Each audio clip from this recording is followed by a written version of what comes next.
Chapter 1. The Whisper of Wildness. Raven's Paw. The clinic's air hung thick with antiseptic, a sharp tang of fear. Raven inhaled slowly, her eyes, a deep, unsettling hazel, fixed on the snarling Rottweiler straining against its leash. Others backed away. "Sedatives!" they muttered. But Ravanshi just moved closer, her touch, gentle as a whisper. Maybe it was fate, maybe just instinct. Something inside her shifted, and then the dog's guttural growl softened to a wary rumble. Her fingers brushed its matted fur. "Hey, big guy," she murmured, her voice a low, soothing current. She felt it clear as dye a flicker of understanding, a primal recognition. It wasn't logic, it was a hum beneath her skin. A connection deeper than any textbook could explain. Just like that, everything changed. The dog, moments ago a coiled spring of aggression, leaned into her touch. Its tail offered a hesitant, almost imperceptible wag. She didn't know what scared her more, its sudden calm or the uncanny ease with which she'd achieved it. Her job, a veterinary intern, was about science, about healing in a predictable world. Still, these strange connections were becoming more frequent. She tried to dismiss it, always, because acknowledging it meant acknowledging fractured memories, wild whispers of a childhood she'd forced herself to forget. From there, the sterile clinic felt too small, too quiet, as a faint, inexplicable scent drifted to Herpin, rain, and something undeniably wild. Chapter 2. A Perfect Illusion. That evening, the scent still lingered, a phantom presence, and then dinner with Ethan. City lights formed a sparkling backdrop to their perfect life. He was a successful surgeon, brilliant, meticulously put together. A stark contrast to the chaotic echoes in her mind. The caterers confirmed for June, he said, his smile smooth. His hand rested warmly over hers. Not only that, he presented her with an antique silver locket intricate, elegant. "It belonged to my great-grandmother. I thought you might wear it for the wedding, instead of that old wolf pendant." He gestured subtly to the wolf-shaped pendant, always nestled against her collarbone. Her heart skipped. She loved him, or she thought she did, because he offered stability, a quiet harbor from the storms of her past. She craved that normalcy, that safety. Yet the way he looked at her pendant, almost dismissively, sent a tiny ripple of unease through her. It was always his way subtle nudges, gentle suggestions that slowly reshaped her world to fit his. She didn't know what scared her more, his desire to control or her own willingness to be shaped. Her world tilted, if only for a second. Chapter 3. The Shadowed Encounter. Later that night, the uneasiness deepened.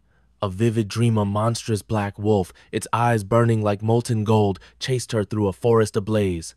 She woke with a gasp. Sweat slicked her skin. Her own hazel eyes reflected a faint, unsettling glow in the moonless room. This was more than just PTSD. This was real. And then, as if summoned, it came. Moments later, leaving the clinic late, the streetlights seemed to dim. The air thickened. A low growl vibrated through the asphalt beneath her worn sneakers. Her breath caught. A shadowy, distorted form lunged from the alley, all sharp edges and unnatural speed. Its stench, acrid and foul, burned her nostrils. Because this was not an animal. This was malice given form. Before she could move, before fear could fully paralyze her, a blur of dark fur, impossibly fast, slammed into the creature. A furious snarl ripped through the night, a sound too primal, too deep for any ordinary wolf. Just like that, the shadowy attacker vanished, leaving behind only the overwhelming, intoxicating scent Raven had vaguely detected earlier: pine, rain, old earth, and the raw, untamed musk of a predator. Her heart pounded a frantic rhythm against her ribs. She caught a fleeting glimpse of a massive black wolf disappearing into the deeper shadows. He didn't stay. He couldn't. But his presence, fleeting as it was, ignited a desperate, undeniable need for answers. That's why, despite the terror, her thoughts spun to the one place she'd sworn never to return, her childhood town. The woods called to her now. No longer a memory, but a promise of truth. Chapter 4. The Pull of the Past. Raven's POV. The wild scentpine, rain, untamed, musk-haunted Raven. It clung to her. The creature, the wolf, they shattered her city life. She told herself her fragmented memories were just stress, But he was real, and he had saved her. That's why, a week later, despite Ethan's puzzled questions, she packed a small bag. She told him she needed space, a quiet retreat. He'd frowned, his concern genuine. He couldn't grasp the terror gripping her. His world was logic.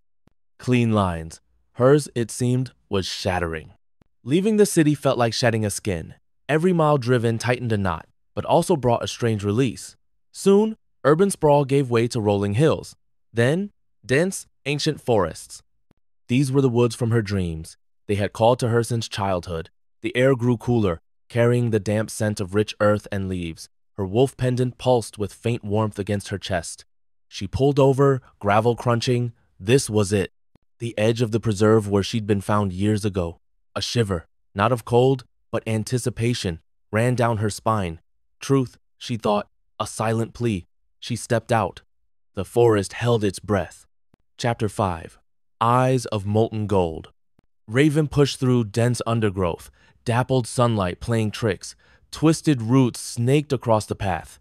She listened not just with ears, but something deeper, an instinct. The woods were alive with whispers. Her senses felt heightened. Her heart pounded. What would she find? As she navigated a tricky patch, her foot slipped on damp moss. A sharp gasp escaped as she tumbled, knee striking rock. Pain lanced. A scream, raw and involuntary, ripped from her throat. And then it appeared. From deep shadows, two eyes. Not golden, not brown, but molten gold burning with ancient fire. They fixed on her. A low, guttural growl, impossibly deep, rumbled through the silence. Her breath hitched. A giant black wolf larger than any she'd seen stepped into the clearing.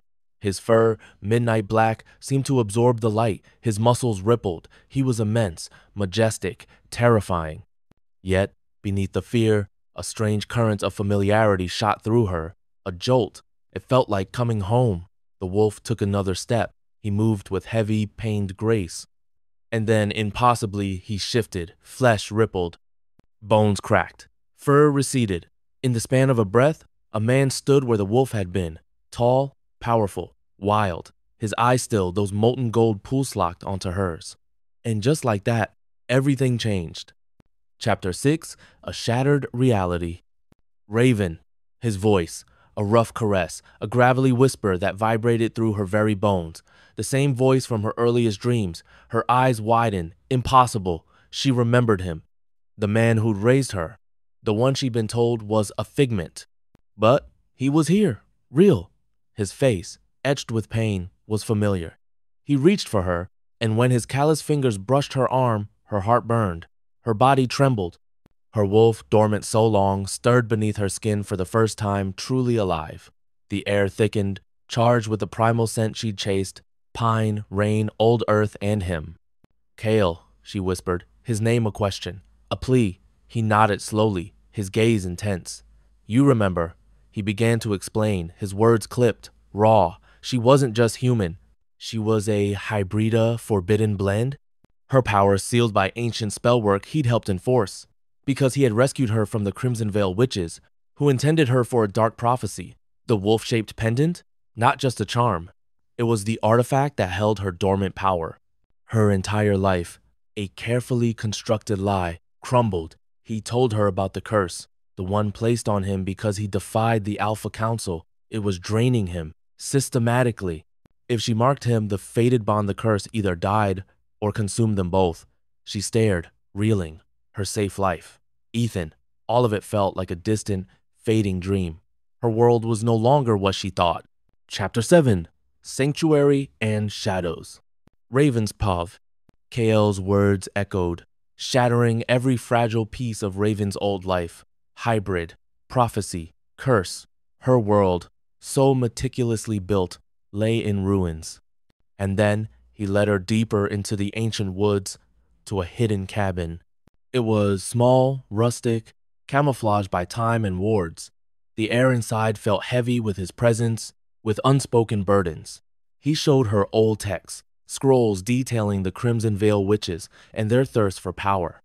They wanted to resurrect an ancient alpha spirit, a chaotic force, and her Raven was the key, the vessel. He spoke of the curse that racked him, the physical toll evident in his haunted eyes, the way his strong frame sometimes trembled. He told her how it feasted on his love, his regret for defying his own kind to save her years ago, because he saw himself as broken, as unworthy, but Raven saw only the agonizing sacrifice he'd made for her. Still, she felt the truth of his words deep inside, a chilling recognition of the danger she posed to him just by existing. Her fear battled with a fierce, growing protectiveness. He was dying because of her. She couldn't let that happen. Chapter 8. The Primal Awakening. The first shift. It tore through Raven like a wildfire. Her bones screamed, stretching, snapping, reforming in agonizing pops and clicks. Panic surged. She cried out, a sound half human, half animal. Kyle, his face a mask of tortured restraint, pulled her close, his voice a low rumble against her ear. Breathe, little one. Embrace it. He whispered ancient words, soothing, primal, as her body bucked and changed. Her wolf fought to break free, a desperate, beautiful creature emerging from the depths of her soul. When it was over, she collapsed, naked and trembling, into his arms. A new scent clung to her wild earth and blossoming power. A raw, dizzying exhilaration surged through her veins. He was so close, so warm. His wolf was barely contained beneath his skin, a palpable hum of longing and pain. He held her, his body rigid, his eyes burning with desire he fought to suppress. Then he pulled back, his face etched with agony. I'm not safe. I'm dying, he rasped, his belief in his unworthiness a heavy shroud around them. He physical recoiled. But her wolf, now awake, cried out for him, recognizing its mate.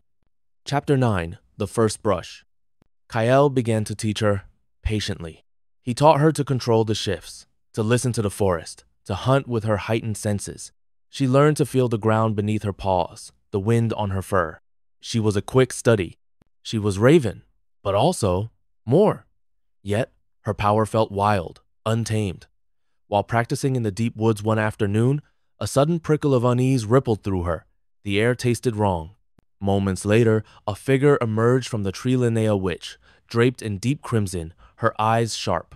She was a low-level scout from the Crimson Vale, drawn by Raven's awakening magic. The witch lunged, throwing a burst of crackling, dark energy. Kale moved instantly, shielding Raven, but he was slower now, weakened by the curse. Before he could fully block, Raven reacted. Without thinking, a surge of raw, untamed energy exploded from her, a blinding flash of silver light that slammed into the witch, throwing her back with a shriek. The witch vanished as quickly as she appeared, leaving only a faint scorch mark on a tree. Raven stared breathless. She'd done that. Kyle watched her, pride warring with profound concern. He was visibly weakened by the exertion. The confrontation, minor as it was, underscored a chilling truth. They were being hunted. And Kyle, her protector, was fading. The stakes had just been irrevocably raised. Chapter 10. Divided Loyalties. Raven's POV. The silver flash of her raw power still hummed in Raven's veins. It was exhilarating, terrifying, but the witch's retreat was a temporary reprieve. Kyle was growing weaker.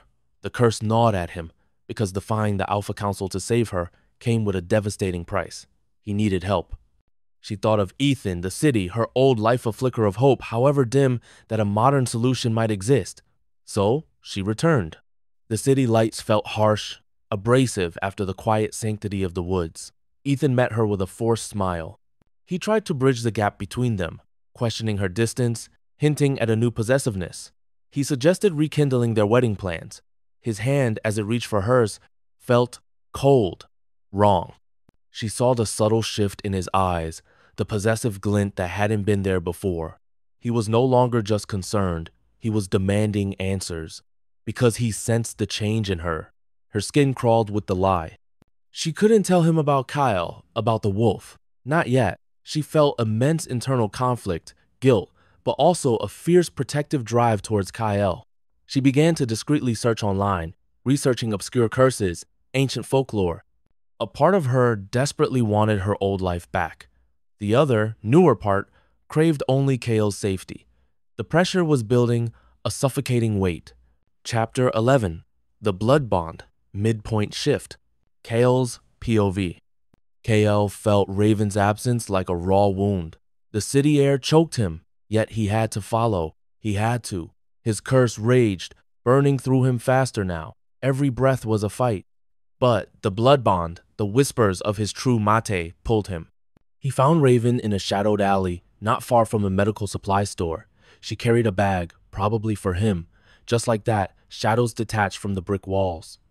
Crimson-clad figures, more than before, moved with chilling precision. They were witches, stronger ones. He knew one Ethan's cousin, a High Coven initiate. She hurled a wicked, green bolt of magic. It struck Raven mid-chest. She gasped, falling, a terrible gash appearing, because this was a fatal wound. No! A guttural growl ripped from Kale's throat. He lunged a blur of desperate fur and fury. He tore through the witches, a dying alpha's last, desperate stand. He reached Raven, her lifeblood staining the grimy concrete. There was only one choice. He bit deep into his own arm. His essence, hot and metallic, poured into her open wound. He felt the connection snap into place, a blinding flash of pure sensation. Memories, agony, love, 2 lifetimes of pain and yearning flooded her. He saw it all through their newly forged blood bond, his lonely years, his sacrifice, the gnawing curse. He was drained, collapsing beside her, but she was alive. Their connection was undeniable now, irrevocable. Chapter 12. The Unraveling Truth. Raven's POV. The world returned in a dizzying haze. Kyle lay beside her, barely conscious, his breathing shallow, but she felt him, his memories, his crushing agony, his profound loneliness. She saw her rescue, not as a blurry dream, but as a vivid, painful reality. She saw the moment the Alpha Council cursed him, stripping him of his pack, his youth, his very life force, because he had protected her. Her heart fractured. She wasn't just bonded to him, she understood him. Her immediate goal sharpened. Save Kale, no matter what. Meanwhile, back in the city, Ethan's spiral deepened. He unearthed dusty family grimoires, forbidden texts hidden in his mother's study. He found faded photos, sketches of ancient rituals, and finally, the family Legera meticulous record of their coven's lineage. He saw names, dates, and then hers. Raven, a prophecy, a vessel. He learned the full, horrifying truth. His family, the Crimson Veil Witches, had orchestrated Raven's childhood disappearance. She was always meant to be offered, not saved, not loved. A cold fury settled in him. He wouldn't let her go. If she was meant to be bound, it would be to him. He wouldn't be a pawn, he'd control his destiny, and hers. He began to plan, his mind twisting. He'd force the ancient mating ceremony. He'd bind Raven to him. Forever, he'd find them. His eyes, usually kind, now held a chilling, possessive gleam. The hunter had become the hunted, but in a way Raven could never have foreseen. Chapter 13. The Unveiled Truth. Kyle's POV. The blood bond pulsed, a constant low thrum against Kyle's weakening veins. He felt Raven, her terror, her dawning comprehension of his suffering. He knew she understood now the depth of his sacrifice, the gnawing curse. Because of that, he felt a flicker of hope amidst the encroaching darkness. He had to be strong for her, even as his body failed. He had to teach her, because she was powerful. In fact, she was more powerful than even he had anticipated. He shared the full history of the Crimson Veil Witches, their ancient rituals, their relentless pursuit of hybrids, and the dark prophecy surrounding her birth. He revealed the true extent of the Alpha Council's fear not just of hybrids, but of the disruption to their ancient bloodlines and power structure. He explained the binding spell on her pendant, how it both protected her and contained her true potential. He saw the fire in her eyes, the burgeoning strength, the realization that she was a weapon, yes, but also a key to a freedom they both desperately craved. He could feel her fear, but also her blossoming courage. Chapter 14. Ethan's Twisted Obsession. Raven's POV. The full weight of Kale's backstory filtered through the blood bond crushed Raven. Her heart ached for him, for the centuries of solitude and pain. The truth was a bitter pill. Her safe life was a meticulously crafted prison. She had to save him. But then, a frantic call from the city. It was Ethan. His voice, once smooth and comforting, now held a frantic edge laced with something cold and desperate. "Raven, you must come back. I've discovered things." He sounded unhinged. She felt it clear as a dangerous shift in his demeanor. He demanded she return, his words twisting into thinly veiled threats about her unusual disappearances and concerning behavior. He spoke of an urgent family matter, but the subtext screamed control. She didn't know what scared her more, his desperate tone or the chilling certainty that he was no longer the man she thought she knew. Her instincts surged, telling her to flee. Yet, he mentioned something specific, a rare botanical component for a cure that only he could synthesize. It sounded like a trap. But what's worse, a tiny, desperate part of her, clinging to the remnants of her old life, wondered if he might actually possess a solution, a twisted, desperate hope that he could still be a part of her world. Deep down, she knew the truth. He wanted to bind her, not free her. But Kyle was dying, and perhaps this was their only chance. Chapter 15. The Impossible Choice. Kale's POV. He watched Raven prepare. The conflict raged within her, a palpable storm.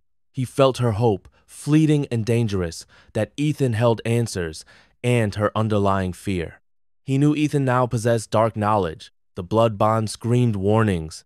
He saw the doctor's possessive intentions, his twisted understanding of the prophecy. Because Ethan wasn't trying to save her. He wanted to claim her. Kale's wolf bristled, a low growl rumbling in his chest. "Don't go, little one," he rasped, his voice raw. He reached for her, his touch pleading. He knew the risk. The moment their eyes locked, the air thickened. He could protect her in these woods, but in the city, surrounded by unseen threats, by him, Ethan, the witch's paunch would be exposed. He painted a vivid picture of the Coven's power, their pervasive influence even in the city, their relentless hunt for artifacts and hybrids. Still, he saw the desperation in her eyes, the need to try everything. He saw the flicker of hope for him. She didn't know what scared her more, risking everything or watching him fade. Her world tilted. She chose the risk. She had to try, for him, for a future she barely dared to dream of. As she slipped out into the approaching night, he felt a cold dread settle in his bones. The true test of their bond and their survival was about to begin. The game had truly begun. Chapter 16. The Trap is Sprung. Raven's POV. The city air suffocated her. Raven walked into Ethan's brownstone, a chill down her spine. His smile seemed brittle. He led her to a study brimming with strange tomes. "Raven, thank goodness you're here," he rasped, claiming a solution, a way to stabilize her, because he cared. But then he unveiled Itan's ancient ritual dagger. He recited chilling words. Her blood ran cold. This wasn't about saving her. This was about control. The air thickened. His eyes flickered with an unnatural, hungry gleam. Just like that, hidden wards flared, trapping her. He confessed everything: his family's ties to the Crimson Veil witches, their prophecy concerning her, and how he, as heir, was meant to complete the ritual, binding her dormant power to him. Forever. A profound sense of betrayal washed over her. He saw her as a possession, not a person. He moved closer, dagger cold in hand. She didn't know what scared her more, the betrayal or the cold resolve in his eyes. Chapter 17. Kale's Desperate Hunt. Kale's POV. A searing pain lands through Kale's chest, the curse flaring. He staggered. He felt Raven's sudden terror, the crushing weight of her betrayal through their blood bond. Ethan. The name tasted like ash. He'd known this was a trap. His wolf howled, a silent, furious sound within him. He smelled the city, a confusing cacophony, but beneath it all, Raven's essence and dark magic. He pushed through the pain, his body screaming. He had to reach her. He shifted, transformation agonizingly slow, bones grating, muscles screaming. But then, a primal roar ripped from his throat. He would not fail her. He wouldn't let them claim her. He navigated the urban landscape with desperate speed, a shadow slipping through alleys. His molten gold eyes scanned. He felt the bond growing stronger, more frantic, a beacon guiding him. His only goal, her. His life and hers depended on it. Chapter 18. A Race Against Time. Raven's POV. Ethan lunged. The dagger glinted. Raven dodged, her instinct screaming. Her body moved on instinct, fueled by adrenaline. "You won't bind me," she snarled, a low growl rising. She kicked out, catching him off guard. The study crackled with arcane energy. Ethan, frustrated, began to chant, more powerfully, drawing on deeper magic. He was stronger than she anticipated. She felt her dormant power stir within her pendant, a wild thing trying to break free. It fought against Ethan's binding spell, an internal war.